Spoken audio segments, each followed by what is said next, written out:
उसे धर्म के अनुसार करो, भगवत समर्पित कर दो, वो यज्ञ हो जाएगा, उसका फल मिलेगा तुम्हें आनंद, भगवत प्राप्ति, महासुख।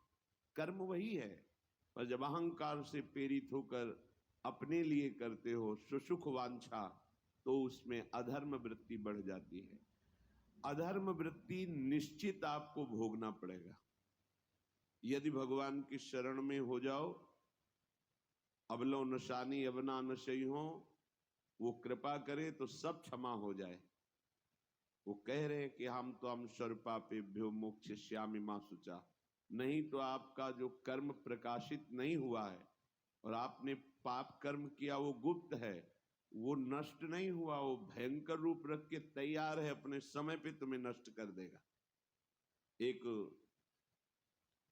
45-50 वर्ष की अवस्था के थे, अब उनको ज्ञान हुआ कि हमारे द्वारा बहुत अधर्म हुए हैं, अब सब छोड़ो, अब सत कार्यों में लगो। तो उनके सामने एक स्वर्णकार का मकान था, वो बहुत ही कपटपूर्ण व्यवहार करता था, भोले भाले लोगों को असली स्वर्ण लेकर के केवल स्वर्ण का लेप करके अलंकार बेचता। अगर कोई जानता तो कुछ राज कर्मचारियों को अपने ले दे के अधीन किए हुए था और उसको कुछ नहीं होता। तो जो राज कर्मचारी उसके रहस्य को जानते थे, वो रात में ड्यूटी देते थे।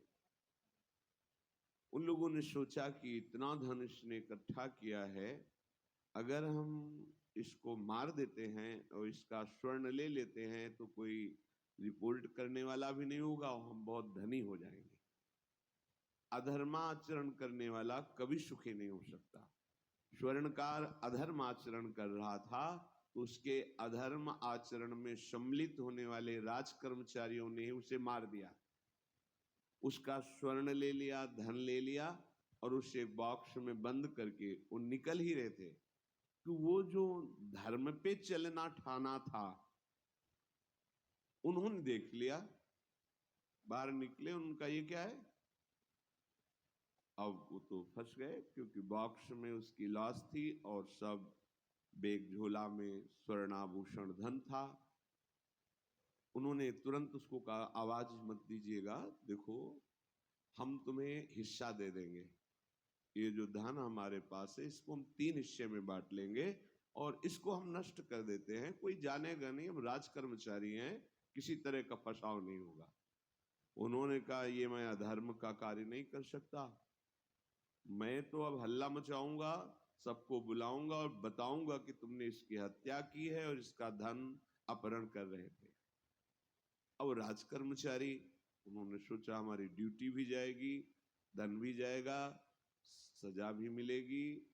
दोनों ने इशारे में ही बात कर ली और हल्ला मचा के दौड़ पाए, पकड़ो इसे, पकड़ो, जाने न पाए। उसे पकड़ लिया, लोग इकट्ठा हुए, क्या हुआ, देखो ये धन अपहरण करके जा रहा था, इसकी हत्या कर दी।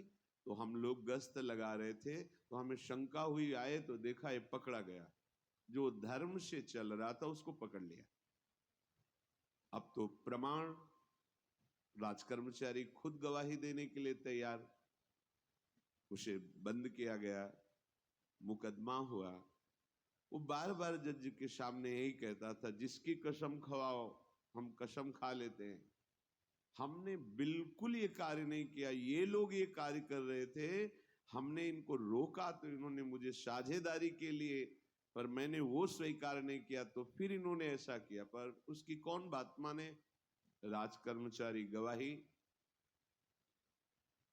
मुकदमा लंबा खिंचा, उसे जेल में रखा गया। हर बार आके वो यही प्रार्थना करता,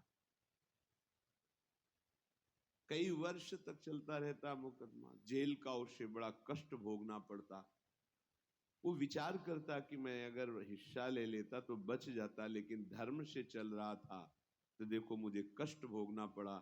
मुझे लगता है भगवान के दरबार में न्याय नहीं है, धर्म रक्षा नहीं करता, ऐसा लगता है। एक दिन आया और रो करके यही बात कही जज के सामने कि मुझे लगता है भगवान नहीं है, क्योंकि मैं बार बार सत्य को साक्षी करके कहता हूं कि मैंने ये कर्म नहीं किया और मुझे दंड दिया जा रहा है, मुझे क्लेश दिया जा रहा है धर्म से चलने के कारण। अगर मैं सम्मिलित हो जाता तो मुझे तीसरा हिस्सा मिलता और बिल्कुल बात शांत होती। ये क्या धर्म है, कहां भगवान है? जज ने इस पर गौर किया। कई वर्ष वो जेल भोगता रहा, मुकदमा चलता रहा। तब जज ने गौर किया कि बार बार ये कहता है इसकी जांच की जाए, तो हत्याकांड होते ही रहते हैं। एक शव आया वहां,